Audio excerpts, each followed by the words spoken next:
ಪ್ರತಿ ಕ್ಷಣದ ಸುದ್ದಿಗಾಗಿ ಟಿವಿ9 ಕನ್ನಡ ಚಾನೆಲ್ಗೆ ಸಬ್ಸ್ಕ್ರೈಬ್ ಆಗಿ ಬೆಲ್ ಐಕಾನ್ ಒತ್ತಿ. ರಾಜ್ಯದಲ್ಲಿ ನಿಲ್ಲುತ್ತಿಲ್ಲ ಕಿಲ್ಲರ್ ಕೊರೋನಾ ಅಟ್ಟಹಾಸ. ಕರುನಾಡಲ್ಲಿ ವ್ಯಾಪಿಸ್ತಾ ಇದೆ ಡೆಡ್ಲಿ ವೈರಸ್ ಬಲೆ. ಜಿಲ್ಲೆಗೂ ಮಹಾರಾಷ್ಟ್ರ ನಂಜಿನ ಕ್ರೌರ್ಯ ರಕ್ಕಸ ವೈರಸ್ ರಣಕೇಕೆ ಹಾಕ್ತಾ ಇದ್ರು ಜನರ ಡೋಂಟ್ ಕೇರ್. ಹೀಗೆ ರಾಜ್ಯ ದೇಶದ ಮೂಲೆ ಮೂಲೆಗಳಿಂದ ಹಾಕಿದ ಪಿನ್ ಟು ಪಿನ್ ಸುದ್ದಿಯನ್ನ ನೋಡೋಣ. ಕೊರೋನಾ ಎಕ್ಸ್‌ಪ್ರೆಸ್‌ನಲ್ಲಿ ನಾನು Shakuntala Bhushan. Area seal down ಆದ್ರೂ ಜನರಿಗೆ ಭಯವೇ ಇಲ್ಲ. ಸಮಸ್ಯೆಯಿಂದ ಕಂಗೆಟ್ಟಿದ್ದ ಕ್ವಾರಂಟೈನ್ ಕೇಂದ್ರಕ್ಕೆ ಎಸ್ಪಿ ಭೇಟಿ ನೀಡಿ ಹೇಳಿದ್ದೇನು, ಎಟಿಎಂಗೆ ಹಣ ತುಂಬುವನಿಂದಾಗಿ ಹಣ ಪಡೆಯೋರಿಗೂ ಶುರುವಾಯಿತು ಟೆನ್ಷನ್. ಹೀಗೆ ಹಾಟ್ಸ್ಪಾಟ್ ಪ್ರದೇಶಗಳ ಇಂಚಿಂಚು ಮಾಹಿತಿಯನ್ನು ನೋಡೋಣ ಕೊರೋನಾ ಹಾಟ್ಸ್ಪಾಟ್ ಎಕ್ಸ್‌ಪ್ರೆಸ್‌ನಲ್ಲಿ. ಬೆಂಗಳೂರಿನ ಧರ್ಮರಾಯ ದೇವಸ್ಥಾನದ ಸಮೀಪದ ವ್ಯಕ್ತಿಗೆ ಕೊರೋನಾ ಸೋಂಕು ಕಾಣಿಸಿಕೊಂಡಿತ್ತು. ಇದರಿಂದ ಏರಿಯಾವನ್ನ 4 ದಿನಗಳ ಹಿಂದೆಯಷ್ಟೇ ಪೊಲೀಸರು ಸೀಲ್ ಡೌನ್ ಮಾಡಿದ್ರು. ಆದರೆ ಸೀಲ್ ಡೌನ್ ಇದ್ರೂ ಜನ ರೋಡ್ ಮತ್ತು ಅಂಗಡಿಯ ಮುಂದೆ ಓಡಾಟ ನಡೆಸಿದ್ದಾರೆ. ಸಾಮಾಜಿಕ ಅಂತರ ಮರೆತು ಗುಂಪಾಗಿ ಶಾಪಿಂಗ್ ನಲ್ಲಿ ಬ್ಯುಸಿಯಾಗಿದ್ರು. ಎಸ್ಪಿ ರೋಡ್ನಲ್ಲಿ ಪೊಲೀಸರಿದ್ರು ಸುಮ್ಮನೆ ಕುಳಿತಿದ್ದು ಕಂಡು ಬಂತು.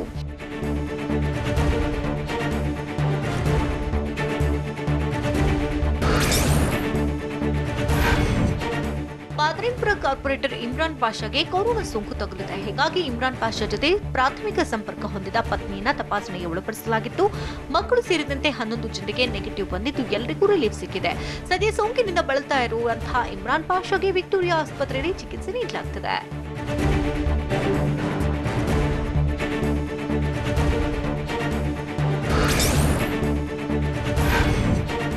ಅನ್ಯ ರಾಜ್ಯಗಳಿಂದ ಬಂದವರನ್ನ ಕ್ವಾರಂಟೈನ್ ಕೇಂದ್ರಗಳಲ್ಲಿ ಇರಿಸಲಾಗ್ತಾ ಇದೆ. ಆದರೆ ಅಲ್ಲಿ ಸಮಸ್ಯೆಗಳು ತಾಂಡವವಾಡ್ತಾ ಇದೆ. ಇದರಿಂದ ಹಲವರು ಕ್ವಾರಂಟೈನಿಗಳು ಆಕ್ರೋಶ ವ್ಯಕ್ತಪಡಿಸಿದ್ರು.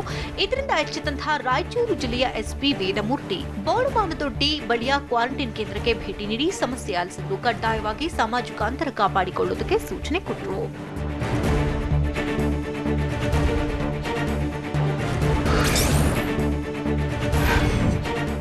ರಾಜಧಾನಿ ಬೆಂಗಳೂರಿಗೆ ಕೊರೋನಾ ಸೋಂಕು ಶಾಪವಾಗಿ ಪರಿಣಮಿಸಿದೆ. ಪ್ರತಿದಿನವೂ ಒಂದೊಂದು ಏರಿಯಾವನ್ನ ಆವರಿಸಿಕೊಳ್ತಾನೆ ಇದೆ. ದಾಸರಹಳ್ಳಿಯ ಹಾವನೂರು ಬಡಾವಣೆಯಲ್ಲಿ 47 ವರ್ಷದ ಮಹಿಳೆಯಲ್ಲಿ ಸೋಂಕು ಪತ್ತೆಯಾಗಿದೆ. ಹೀಗಾಗಿ ಸೋಂಕಿತೆ ವಾಸವಿದ್ದಂತಹ ಬಡಾವಣೆಯಲ್ಲಿ ಸ್ಯಾನಿಟೈಸೇಷನ್ ಮಾಡಲಾಯಿತು. ಸೋಂಕು ಹರಡದಂತೆ ತಡೆಗಟ್ಟುವುದಕ್ಕೆ ಬಿಬಿಎಂಪಿ ಸಿಬ್ಬಂದಿ ರಾಸಾಯನಿಕ ಸಿಂಪಡಣೆ ಮಾಡಿದರು.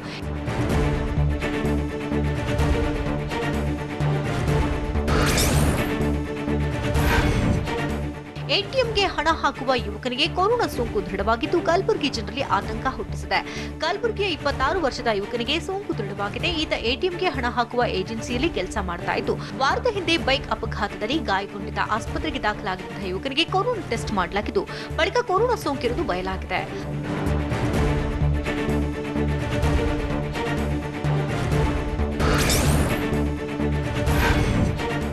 ಅಂತರಾಜ್ಯದಿಂದ ಬಂದು ಹಾಸ್ಟೆಲ್ ಕ್ವಾರಂಟೈನ್ನಲ್ಲಿ ಇದ್ದವರಿಗೆ ಕೊರೋನಾ ಪಾಸಿಟಿವ್ ಪತ್ತೆಯಾಗಿದೆ. ಹೀಗಾಗಿ ಕ್ವಾರಂಟೈನ್ ಸೆಂಟರ್ ಮತ್ತು ಪಟ್ಟಣದ ಪ್ರಮುಖ ಬೀದಿಗಳಲ್ಲಿ ಔಷಧಿ ಸಿಂಪಡಣೆ ಮಾಡಲಾಗ್ತಾ ಇದೆ.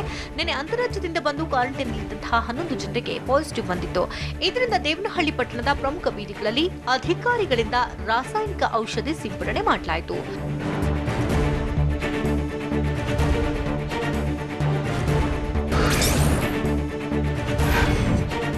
ಕೊರೋನಾ ಸೋಂಕು ಹರಡುವ ಭೀತಿಯಿಂದಾಗಿ ಕೆಲ ಪೊಲೀಸರನ್ನ ಸಾಂಸ್ಥಿಕ ಕ್ವಾರಂಟೈನ್ ಮಾಡಲಾಗಿತ್ತು. ಆದರೆ ಇಲ್ಲಿ ಪೊಲೀಸರು ಕ್ರಿಕೆಟ್ ಆಟ ಆಡುವ ಮೂಲಕ ಟೈಮ್ ಪಾಸ್ ಮಾಡ್ತಿದ್ದಾರೆ. ಬಳ್ಳಾರಿ ಜಿಲ್ಲೆಯ ಕೊಟ್ಟೂರು ಠಾಣೆಯ ಪೊಲೀಸರು ಕಂದುಕಲ್ ಮೊರಾರ್ಜಿ ವಸತಿ ಶಾಲೆಯಲ್ಲಿ ಕ್ವಾರಂಟೈನ್ ಮಾಡಲಾಗಿದೆ. ಆದರೆ ಹೆಡ್ ಕಾನ್ಸ್ಟೇಬಲ್ಗೆ ಸೋಂಕು ಪತ್ತೆಯಾಗಿದ್ದರಿಂದಾಗಿ 42 ಪೊಲೀಸರನ್ನ ಕ್ವಾರಂಟೈನ್ ಮಾಡಲಾಗಿದೆ. ಸದ್ಯ ಪೊಲೀಸರ ಕ್ರಿಕೆಟ್ ವಿಡಿಯೋ ಎಲ್ಲೆಡೆ ವೈರಲ್ ಆಗಿದೆ.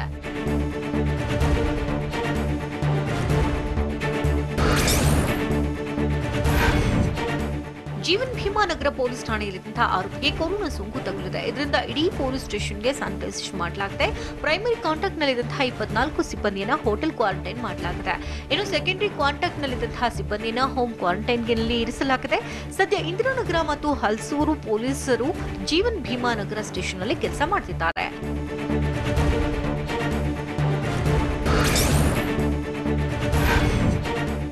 ಆಸ್ಪತ್ರೆಗೆ ಬಂದಿದ್ದ ಡಯಾಲಿಸಿಸ್ ರೋಗಿಗೆ ಕೊರೋನಾ ಸೋಂಕು ಬಂದಿದ್ದು ಗದಗ ಜಿಮ್ಸ್ ಆಸ್ಪತ್ರೆಯಲ್ಲಿ ಆತಂಕ ಶುರುವಾಗಿದೆ. ಡಯಾಲಿಸಿಸ್ ಮಾಡಿದಂತಹ ಟೆಕ್ನಿಷಿಯನ್ ಹಾಗೂ ಡಯಾಲಿಸಿಸ್ ರೋಗಿಗೂ ಸೋಂಕು ಬಂದಿದೆ. ಹೀಗಾಗಿ ಜಿಮ್ಸ್ ಆಸ್ಪತ್ರೆ ವೈದ್ಯರು ಸಿಬ್ಬಂದಿ ರೋಗಿಗಳ ಎದೆಯಲ್ಲಿ ಢವಢವ ಶುರುವಾಗಿದೆ. ಆಸ್ಪತ್ರೆಯ ಡಯಾಲಿಸಿಸ್ ವಿಭಾಗವನ್ನ ಸೀಲ್ ಡೌನ್ ಮಾಡಲಾಗಿದೆ.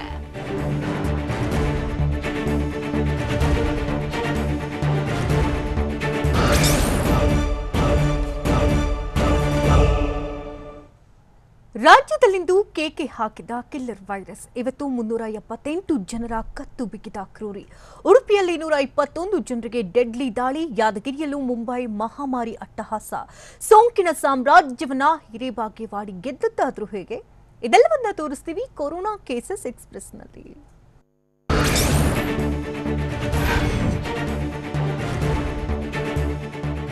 ರಾಜ್ಯದ ಪಾಲಿಗೆ ಇಂದು ಕರಾಳ ಶನಿವಾರ. ನೆನೆ ಒಂದೇ ದಿನ 515 ಜನರಿಗೆ ವಕ್ಕರಿಸಿರುವಂತಹ ವೈರಸ್ ಇಂದು 378 ಜನರಿಗೆ ಕುತ್ತು ತಂದಿದೆ. ಯಾದಗಿರಿ ಮತ್ತು ಉಡುಪಿಯಲ್ಲಿ ಇವತ್ತು ಮಹಾಮಾರಿ ಶತಕ ಬಾರಿಸಿ ಕೇಕೆ ಹಾಕಿದೆ. ಅಲ್ಲದೆ ಕಲಬುರಗಿ, ದಾವಣಗೆರೆ, ಬಳ್ಳಾರಿಗೂ ಕುತ್ತು ತಂದಿದೆ. ರಾಜ್ಯದಲ್ಲಿ ಒಟ್ಟು 5213 ಜನರಿಗೆ ವೈರಸ್ ಅಂಟಿದೆ.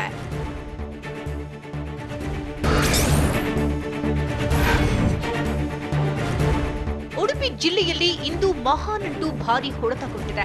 ನೆನೆ ಒಂದೇ ದಿನ ಉಡುಪಿಯಲ್ಲಿ 204 ಜನರಿಗೆ ವೈರಸ್ ದಾಳಿ ಮಾಡಿದ್ದು, ಇಂದು ಕೂಡ 121 ಪಾಸಿಟಿವ್ ಕೇಸ್ಗಳು ಪತ್ತೆಯಾಗಿದೆ. ಹೊರ ರಾಜ್ಯದಿಂದ ಬಂದವರಿಂದಲೇ ಉಡುಪಿಗೆ ಕಂಟಕ ಎದುರಾಗ್ತಾ ಇದ್ದು, ಹೆಜ್ಜೆ ಹೆಜ್ಜೆಗೂ ಭೀತಿ ಕಾಡ್ತಾ ಇದೆ. ರಾಜ್ಯದ ಎಲ್ಲ ಜಿಲ್ಲೆಗಳನ್ನ ಹಿಂದಿಕ್ಕಿ ಉಡುಪಿ ಮೊದಲ ಸ್ಥಾನದಲ್ಲಿದೆ.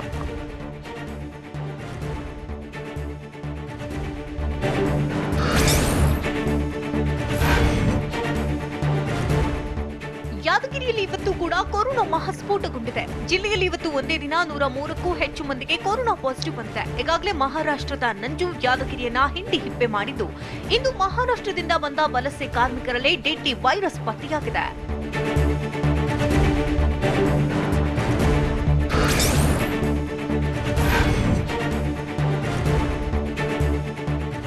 ಕಲಬುರಗಿ ಜಿಲ್ಲೆಗೂ ಇಂದು ದೊಡ್ಡ ಕಂಟಕ ಎದುರಾಗಿದೆ. ನಿನ್ನೆ 69 ಜನರಿಗೆ ವಕ್ಕರಿಸಿರೋ ವೈರಸ್ ಇಂದು 69 ಜನರಿಗೆ ಸೋಂಕು ಸುತ್ತಕೊಂಡಿದೆ. ಮಹಾರಾಷ್ಟ್ರದಿಂದ ಬಂದಿದ್ದ ಕಾರ್ಮಿಕರೇ ಸೋಂಕಿಗೀಡಾಗಿದ್ದು ಭೀತಿ ಹೆಚ್ಚಾಗಿದೆ.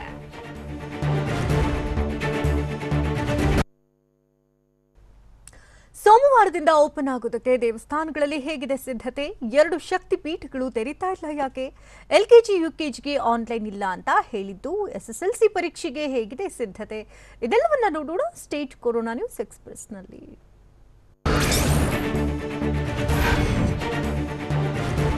ಚಿಕ್ಕಮಗಳೂರು ಜಿಲ್ಲೆಯಲ್ಲಿ ಆರಂಭದಲ್ಲಿ ಆತಂಕ ಹುಟ್ಟಿಸಿದಂತಹ ಕೊರೋನಾ ಸೋಂಕಿನಿಂದ ಈಗ ನಿರಾಳತೆ ಸಿಕ್ಕಿದೆ. ಚಿಕ್ಕಮಗಳೂರು ಜಿಲ್ಲೆಯಲ್ಲಿ ಸೋಂಕಿತ 16 ಜನ ಡಿಸ್ಚಾರ್ಜ್ ಆಗಿದ್ದಾರೆ.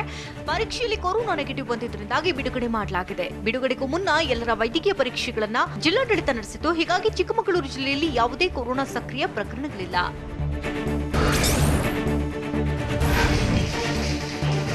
ಜೂನ್ 8ರಿಂದ ರಾಜ್ಯದಾದ್ಯಂತ ದೇಗುಲಗಳು ಓಪನ್ ಆಗ್ತಾ ಇದೆ. ಕೊರೋನಾ ಮುನ್ನೆಚ್ಚರಿಕೆಯಿಂದಾಗಿ ನಂಜನಗೂಡು ದೇವಾಲಯದ ಅರ್ಚಕರು ಹಾಗೂ ಸಿಬ್ಬಂದಿಗೆ ಆರೋಗ್ಯ ತಪಾಸಣೆ ನಡೆಸಲಾಯಿತು.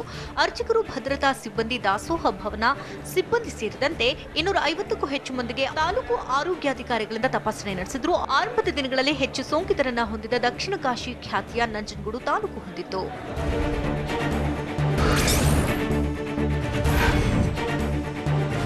ಇಷ್ಟು ದಿನ ಓಡಾಡೋಕೆ ಬಸ್ ಇಲ್ಲ ಅಂತಿದ್ದ ಜನ ಈಗ ಬಸ್ ಇದ್ರೂ ಕೂಡ ಬಸ್ ಹತ್ತೋಕೆ ಬರ್ತಿಲ್ಲ. ಹೌದು, ಹಾಸನ ಬಸ್ ನಿಲ್ದಾಣದಲ್ಲಿ ಪ್ರಯಾಣಿಕರ ಕೊರತೆ ಇದ್ದು, ಬೆಳಗ್ಗೆ 5 ಗಂಟೆಯಿಂದ ಪ್ರಯಾಣಿಕರಿಗಾಗಿ ಕಾಯ್ತಾ ಇದ್ರು. ಜನರು ಮಾತ್ರ ಬರ್ತಾ ಇಲ್ಲ.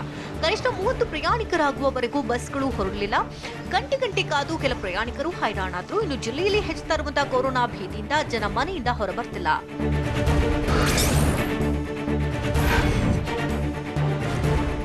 ಮಹಾರಾಷ್ಟ್ರದಲ್ಲಿ ಕೊರೋನಾ ಸೋಂಕು ಇಡೀ ದೇಶವನ್ನ ಕಂಗೆಡಿಸುವಂತೆ ಮಾಡಿದೆ. ಇದರ ಮಧ್ಯೆ ಗದಗ ನಗರಕ್ಕೆ ಮುಂಬೈನಿಂದ 5ನೇ ರೈಲು ಆಗಮಿಸಿದೆ. ಮುಂಬೈ ಗದಗ ಎಕ್ಸ್‌ಪ್ರೆಸ್ ರೈಲಿನಲ್ಲಿ 70 ಜನ ಪ್ರಯಾಣಿಕರು ಆಗಮಿಸಿದ್ರು. ರೈಲು ನಿಲ್ದಾಣದಲ್ಲಿ ಸ್ಕ್ರೀನಿಂಗ್ ಮಾಡಿ ಕ್ವಾರಂಟೈನ್ ಕೇಂದ್ರಕ್ಕೆ ರವಾನಿಸಲಾಯಿತು.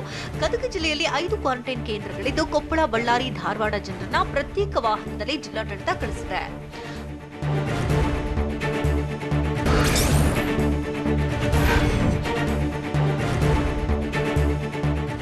ಲಾಕ್ಡೌನ್ ಸಡಿಲಿಕೆ ಬೆನ್ನಲ್ಲೇ ಶಕ್ತಿಪೀಠ ಬನಶಂಕರಿ ದೇವಸ್ಥಾನ ಆರಂಭಕ್ಕೆ ಸಿದ್ಧತೆ ನಡೀತಾ ಇದೆ.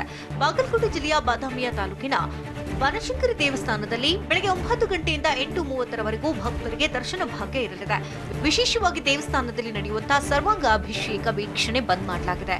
ತೀರ್ಥ ಪ್ರಸಾದ, ಪಂಚಾಮೃತ, ಅನ್ನದಾಸೋಹ, ವಸತಿ ಸೌಲಭ್ಯವೂ ಸದ್ಯಕ್ಕೆ ಇರುವುದಿಲ್ಲ.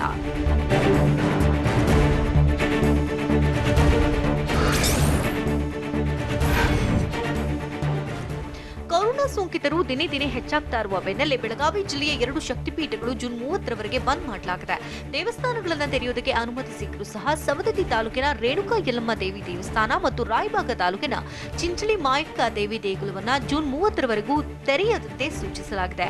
ಮಹಾರಾಷ್ಟ್ರದಿಂದ ಹೆಚ್ಚಿನ ಭಕ್ತರು ಬರ್ತಾ ಇರೋದ್ರಿಂದ ದೇಗುಲಗಳು ಬಂದ್ ಆಗಿವೆ.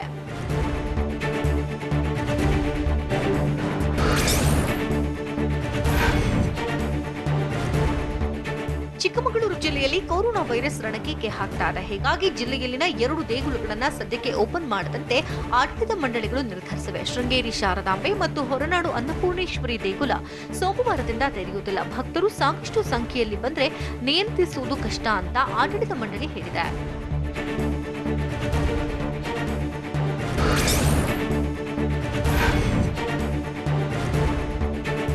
ಎಲ್ಕೆಜಿ, ಯುಕೆಜಿ ಮಕ್ಕಳಿಗೆ ಆನ್ಲೈನ್ ಶಿಕ್ಷಣ ಇಲ್ಲ ಅಂತ ಶಿಕ್ಷಣ ಸಚಿವ ಸುರೇಶ್ ಕುಮಾರ್ ಹೇಳಿದ್ದಾರೆ. ಬಳ್ಳಾರಿಯಲ್ಲಿ ಮಾತನಾಡಿದಂತಹ ಸಚಿವ ಸುರೇಶ್ ಕುಮಾರ್, ಎಲ್ಕೆಜಿ, ಯುಕೆಜಿ ಮಕ್ಕಳಿಗೆ ಆನ್ಲೈನ್ ಶಿಕ್ಷಣ ನೀಡುವುದು ಕಷ್ಟವಾಗುತ್ತೆ. ಯಾವ ಮಕ್ಕಳಿಗೆ ಆನ್ಲೈನ್ ಶಿಕ್ಷಣ ನೀಡಬೇಕೆಂದು ಸೋಮವಾರ ಆದೇಶ ಹೊರಡಿಸುವುದಾಗಿ ಸಚಿವರು ಹೇಳಿದರು.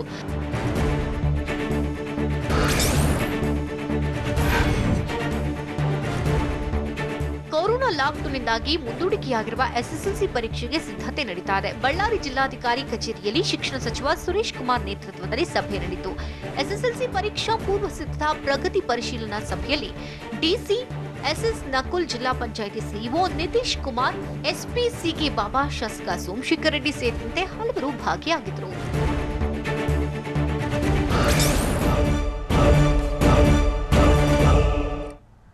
ಕೆಆರ್ ಮಾರ್ಕೆಟ್ ತೆರೆಯುವುದಕ್ಕೆ ರೈತರು ಹೋರಾಟ ಮಾಡಿದಂತಹ ಪರಿ ಹೇಗಿತ್ತು? ಪೊಲೀಸರಿಗೂ ಪ್ರತ್ಯೇಕವಾಗಿ ಬಂದಿರೋ ಮಾರ್ಗಸೂಚಿಯಲ್ಲಿ ಏನೇನಿದೆ? ಖಾಸಗಿ ಆಸ್ಪತ್ರೆಯವರಿಗೆ ಸಚಿವ ಶ್ರೀರಾಮುಲು ಕೊಟ್ಟಂತಹ ವಾರ್ನಿಂಗ್ ಆದರೂ ಏನು? ಇದೆಲ್ಲವನ್ನ ನೋಡೋಣ ಕೊರೋನಾ ಬೆಂಗಳೂರು ಎಕ್ಸ್‌ಪ್ರೆಸ್‌ನಲ್ಲಿ. ಕೊರೋನಾ ಲಾಕ್ಡೌನ್ನಿಂದಾಗಿ ಕೆಆರ್ ಮಾರ್ಕೆಟ್ ಬಂದ್ ಆಗಿದೆ. ಕಳೆದ 2.5 ತಿಂಗಳಿನಿಂದ ರೈತರು ಕಂಗೆಟ್ಟಿದ್ದಾರೆ. ಮಾರ್ಕೆಟ್ ತೆರೆಯುವಂತೆ ಆಗ್ರಹಿಸಿ ಕರ್ನಾಟಕ ರಾಜ್ಯ ರೈತ ಸಂಘದವರು ಪ್ರತಿಭಟನೆ ನಡೆಸಿದರು. ರೈತರ ಮೇಲೆ ಬಿಬಿಎಂಪಿ ಅಧಿಕಾರಿಗಳು ನಡೆಸಿರುವಂತಹ ದೌರ್ಜನ್ಯವನ್ನು ಖಂಡಿಸಿ ಪ್ರತಿಭಟಿಸಲಾಯಿತು. ಕೋಡಿಹಳ್ಳಿ ಚಂದ್ರಶೇಖರ್ ಅವರ ನೇತೃತ್ವದಲ್ಲಿ ಪ್ರತಿಭಟನೆಯಲ್ಲಿ ನೂರಾರು ಸಂಖ್ಯೆಯಲ್ಲಿ ರೈತರು ಆಗಮಿಸಿದರು.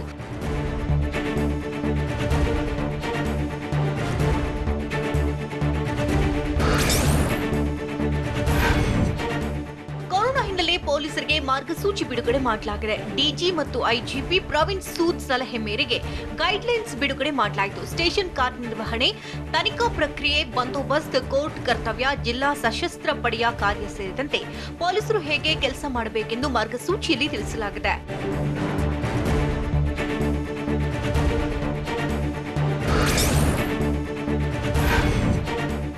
ಲಾಕ್ಡೌನ್ ಟೈಮ್ನಲ್ಲಿ ಹಲವೆಡೆ ಅಂಗಡಿ ಮುಂಗಟ್ಟುಗಳನ್ನು ತೆರೆಯೋದಕ್ಕೆ ಅವಕಾಶ ನೀಡಲಾಗಿತ್ತು. ಬಿಬಿಎಂಪಿ ಜಾಯಿಂಟ್ ಕಮಿಷನರ್ ಲಂಚ ಪಡೆದು ಅಂಗಡಿ ತೆರೆಯೋದಕ್ಕೆ ಅವಕಾಶ ನೀಡಿದ್ದಾರೆ ಅಂತ ಕೋಡಿಹಳ್ಳಿ ಚಂದ್ರಶೇಖರ್ ಆಕ್ರೋಶ ವ್ಯಕ್ತಪಡಿಸಿದ್ದಾರೆ. ಜಾಯಿಂಟ್ ಕಮಿಷನರ್ ಚಿದಾನಂದ್ ಪ್ರತಿ ಅಂಗಡಿಯಿಂದಲೂ 50,000 ರೂಪಾಯಿ ಲಂಚವನ್ನ ಪಡೆದಿದ್ದಾರೆ. ಆದರೆ ರೈತರು ಬೆಳೆದ ಬೆಳೆ ಮಾತ್ರ ಹೊಲದಲ್ಲಿ ಉಳಿದಿದ್ದು ನಮಗೆ ಅನ್ಯಾಯವಾಗಿದೆ ಅಂತ ಕಿಡಿಕಾರಿದ್ರು.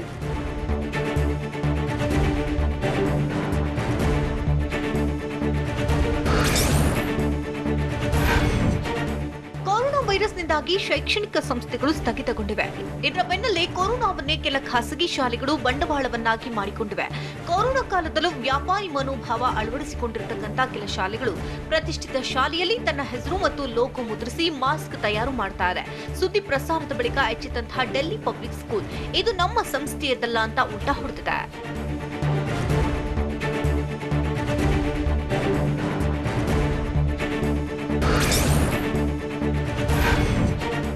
ಬೆಂಗಳೂರಿನಲ್ಲಿ ಕೊರೋನಾ ಸೋಂಕು ತಾಂಡವ ನೃತ್ಯವಾಡ್ತಾ ಇದ್ದು ಕೆಲ ಕೊರೋನಾ ವಾರಿಯರ್ಸ್ ಪ್ರಾಣಪಣಕ್ಕಿಟ್ಟು ಕೆಲಸ ಮಾಡುತ್ತಿದ್ದಾರೆ. ಎಚ್ಪಿಎಸ್ ಆಸ್ಪತ್ರೆ ಸಿಬ್ಬಂದಿ ಅತ್ಯುತ್ತಮ ಕಾರ್ಯವನ್ನ ಮಾಡಿದ್ದಾರೆ. ಕೊರೋನಾ ಸೋಂಕಿನಿಂದ ಮೃತಪಟ್ಟವರನ್ನ ಸ್ವಯಂ ಸೇವಕರು ಅಂತ್ಯ ಸಂಸ್ಕಾರ ಮಾಡುತ್ತಿದ್ದಾರೆ. ಇವರಿಗೂ 10 ಜನರ ಸಂಸ್ಕಾರವನ್ನ ಮಾಡಿದ್ದು ಸಾಮಾಜಿಕ ಜವಾಬ್ದಾರಿಗೆ ಮಾದರಿಯಾಗಿದ್ದಾರೆ.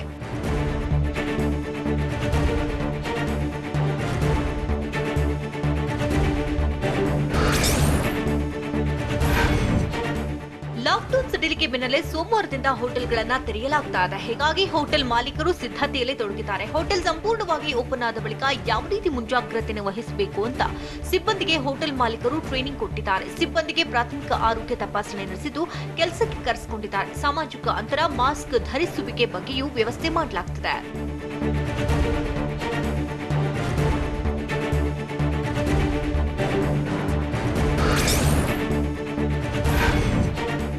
ಕಳೆದ 2.5 ತಿಂಗಳಿನಿಂದ ಬಂದ್ ಆಗಿದ್ದಂತಹ ಶಾಪಿಂಗ್ ಮಾಲ್ಗಳು ಸೋಮವಾರದಿಂದ ಓಪನ್ ಆಗ್ತಾ ಇವೆ. 2 ದಿನ ಮುಂಚಿತವಾಗಿಯೇ ಎಲ್ಲೆಡೆ ಸಿದ್ಧತೆ ನಡೆಸಲಾಗ್ತಾ ಇದೆ. ಕೇಂದ್ರ ಸರ್ಕಾರದ ಮಾರ್ಗಸೂಚಿಯಂತೆಯೇ ಮಾಸ್ಕ್, ಸ್ಯಾನಿಟೈಸರ್ ಹಾಗೂ ಥರ್ಮಲ್ ಸ್ಕ್ರೀನಿಂಗ್ ಕಡ್ಡಾಯವಾಗಿದ್ದು ಎಲ್ಲೆಡೆ ಸಾಮಾಜಿಕ ಅಂತರಕ್ಕೆ ಸಿಬ್ಬಂದಿ ನಿಗಾ ಇಡಲಿದ್ದಾರೆ. ಮಾಲ್ಗಳಲ್ಲಿ ಎಂಟ್ರಿ ಮತ್ತು ನಿರ್ಗಮನಕ್ಕೆ ಪ್ರತ್ಯೇಕ ದ್ವಾರ ಕಲ್ಪಿಸಲಾಗುತ್ತದೆ.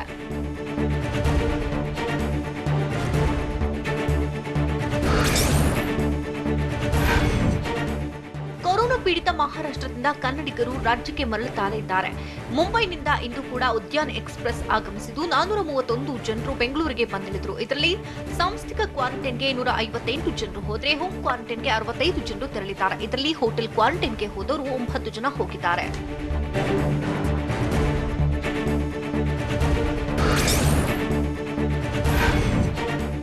ರಾಜ್ಯದಲ್ಲಿ ಕೊರೋನಾ ಸೋಂಕು ದಿನೇ ದಿನೇ ಸೋಂಕಿನ ಸುನಾಮಿಯನ್ನೇ ಎಬ್ಬಿಸ್ತಾ ಇದೆ. ಇದರ ಮಧ್ಯೆ ಸೋಂಕಿತರನ್ನು ಆಸ್ಪತ್ರೆಗೆ ದಾಖಲಿಸಲಾಗಿದ್ದು ಅವರ ಚಿಕಿತ್ಸೆಗೆ ಹಿಂದೆ ನಿಗದಿತ ದರ ನಿಗದಿ ಮಾಡುವುದಾಗಿ ಆರೋಗ್ಯ ಸಚಿವ ಶ್ರೀರಾಮುಲು ಹೇಳಿದ್ದಾರೆ. ದರ ವಸೂಲಿ ಬಗ್ಗೆ ಟಿವಿ9 ನಡೆಸಿದಂತಹ ಅಭಿಯಾನಕ್ಕೆ ಸ್ಪಂದಿಸಿದಂತಹ ಸಚಿವ ಶ್ರೀರಾಮುಲು ನಿಗದಿತ ದರಕ್ಕಿಂತ ಹೆಚ್ಚಿನ ದರವನ್ನು ಖಾಸಗಿ ಆಸ್ಪತ್ರೆಗಳು ವಸೂಲಿ ಮಾಡಿದೆ, ಕಠಿಣ ಕ್ರಮ ಕೈಗೊಳ್ಳುವುದಾಗಿ ವಾರ್ನ್ ಮಾಡಿದ್ದಾರೆ.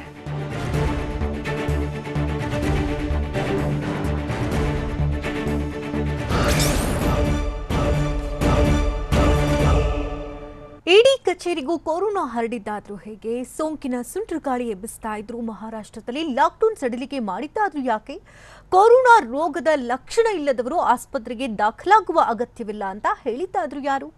ಇದೆಲ್ಲವನ್ನ ನೋಡೋಣ ನ್ಯಾಷನಲ್ ಕೊರೋನಾ ನ್ಯೂಸ್ ಎಕ್ಸ್‌ಪ್ರೆಸ್‌ನಲ್ಲಿ.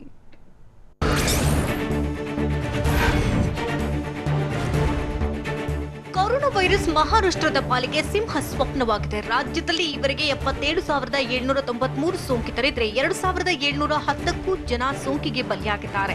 ಇದರ ಮಧ್ಯೆಯೂ ರಾಜ್ಯದಲ್ಲಿ ಲಾಕ್ಡೌನ್ ಸಡಿಲಿಕೆ ಮಾಡಿದ್ದು 2.5 ತಿಂಗಳ ಬಳಿಕ ಜನ ವಾಕಿಂಗ್, ಜಾಗಿಂಗ್ನಲ್ಲಿ ತೊಡಗಿದ್ರು. ಸೋಂಕಿನ ಆತಂಕದ ಮಧ್ಯೆಯೂ ಕೆಲವರು ಸೈಕ್ಲಿಂಗ್ ಮಾಡ್ತಾ ಇದ್ದದ್ದು ಕಂಡುಬಂತು.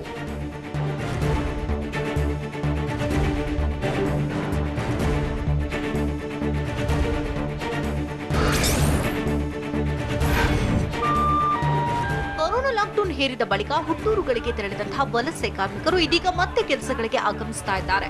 ಮಹಾರಾಷ್ಟ್ರದ ಕಾನ್ಪುರಕ್ಕೆ ವಲಸೆ ಕಾರ್ಮಿಕರು ರೈಲಿನಲ್ಲಿ ಆಗಮಿಸಿದ್ರು. ಲಾಕ್ಡೌನ್ ಸಡಿಲಿಕೆ ಬೆನ್ನಲ್ಲೇ ಎಲ್ಲಾ ಕಾರ್ಖಾನೆ, ಕಚೇರಿಗಳು, ಮಾಲ್ಗಳು ಓಪನ್ ಆಗ್ತಾ ಇರುವುದರಿಂದಾಗಿ ಕೆಲಸಕ್ಕೆ ಮರಳುವುದಕ್ಕೆ ಕಂಪನಿಗಳು ಸೂಚಿಸಿವೆ. ಇದರಿಂದ ವಿವಿಧ ರಾಜ್ಯಗಳಿಗೆ ತೆರಳಿದಂತಹ ಕಾರ್ಮಿಕರು ಕೆಲಸಕ್ಕೆ ಮರಳುತ್ತಿದ್ದಾರೆ.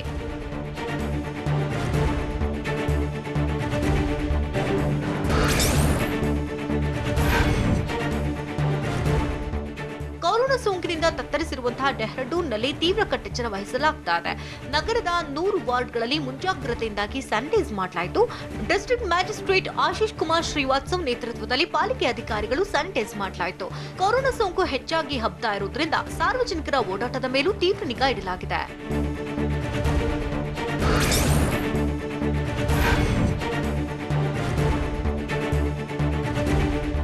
ಕೊರೋನಾ ಸೋಂಕು ಬಂದಾಗಿನಿಂದ ದೇಶದಲ್ಲಿ ವೈದ್ಯಕೀಯ ಸಿಬ್ಬಂದಿ ಸೇರಿದಂತೆ ಪೊಲೀಸರು, ಆಶಾ ಕಾರ್ಯಕರ್ತೆಯರು ವಾರ್ ಫೀಲ್ಡ್ನಲ್ಲಿದ್ದಾರೆ.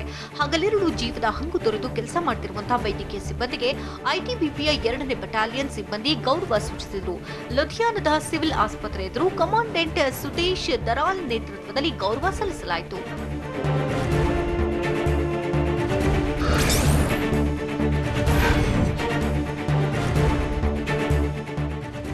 ಭಾರತದಲ್ಲಿ ಕೊರೋನಾ ಲಾಕ್ಡೌನ್ ಸಡಿಲಿಕೆ ಮಾಡಿದ ಬೆನ್ನಲ್ಲೇ ದೇಶದಲ್ಲಿ ಸೋಂಕಿತರ ಸಂಖ್ಯೆ ದ್ವಿಗುಣವಾಗಿದೆ.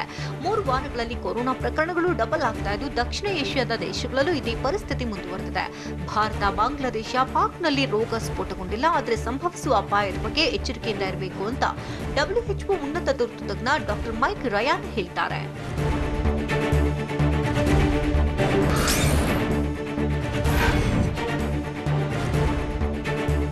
ರಾಷ್ಟ್ರ ರಾಜಧಾನಿ ದೆಹಲಿಯಲ್ಲಿ ಕೊರೋನಾ ತನ್ನ ಗಬಂದ ಬಾಹುವನ್ನ ಚಾಚ್ತಾನೇ ಇದೆ. ದೆಹಲಿಯ ಜಾರಿ ನಿರ್ದೇಶನಾಲಯ ಕಚೇರಿಯಲ್ಲಿ ಕೊರೋನಾ ಸೋಂಕು ತಗುಲಿದ್ದು 5 ಸಿಬ್ಬಂದಿಗೆ ಕೊರೋನಾ ಸೋಂಕು ದೃಢವಾಗಿದೆ. ದೆಹಲಿಯ ಲೋಕನಾಯಕ ಭವನದಲ್ಲಿರತಕ್ಕಂಥ ಇಡಿ ಕಚೇರಿ ಸಿಬ್ಬಂದಿಗೆ ಸೋಂಕು ಅಂಟಿದ್ದೇ ತಡ ಇಡಿ ಕಚೇರಿಯನ್ನ ಸಂಪೂರ್ಣವಾಗಿ ಸೀಲ್ ಡೌನ್ ಮಾಡಲಾಗಿದೆ.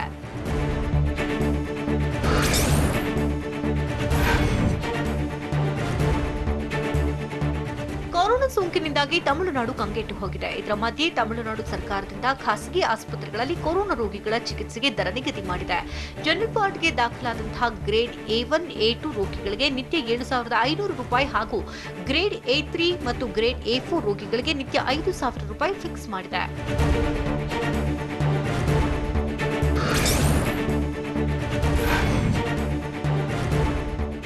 ಕೊರೋನಾ ರೋಗದ ಲಕ್ಷಣ ಇಲ್ಲದವರು ಆಸ್ಪತ್ರೆಗೆ ದಾಖಲಾಗುವ ಅಗತ್ಯವಿಲ್ಲ ಅಂತ ದೆಹಲಿ ಸರ್ಕಾರ ಹೇಳಿದೆ. ಕಡಿಮೆ ಪ್ರಮಾಣದಲ್ಲಿ ರೋಗದ ಲಕ್ಷಣಗಳಿದ್ರೂ ಆಸ್ಪತ್ರೆಗೆ ದಾಖಲಾಗುವ ಅಗತ್ಯವಿಲ್ಲ. ಲಕ್ಷಣ ಇಲ್ಲದ ರೋಗಿಗಳನ್ನ ಹೋಮ್ ಐಸೋಲೇಷನ್ ಮಾಡುವುದಕ್ಕೆ ದೆಹಲಿ ಸರ್ಕಾರ ಒತ್ತು ಕೊಟ್ಟಿದೆ. ಒಂದು ವೇಳೆ ಆಸ್ಪತ್ರೆಗೆ ದಾಖಲಾದರೆ 24 ಗಂಟೆಯೊಳಗೆ ಡಿಸ್ಚಾರ್ಜ್ ಮಾಡೋದಕ್ಕೆ ಸೂಚಿಸಲಾಗಿದೆ. ಆಸ್ಪತ್ರೆಗಳಲ್ಲಿ ಬೆಡ್ಗಳ ಅಭಾವ ಇರುವುದರಿಂದ ಸರ್ಕಾರ ಈ ನಿರ್ಧಾರಕ್ಕೆ ಬಂದಿದೆ.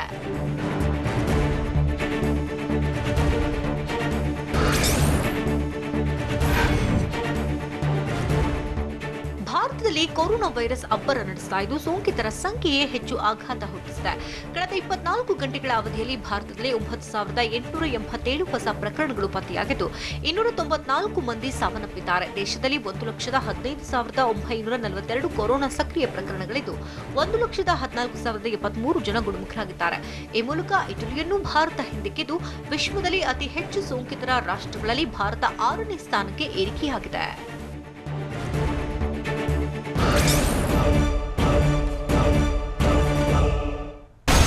ಇನ್ಸೈಡ್ ಸುದ್ದಿ ಸೋಮವಾರದಿಂದ ಶನಿವಾರ ಸಂಜೆ 7 ಗಂಟೆಗೆ TV9 ನಲ್ಲಿ ಮಾತ್ರ.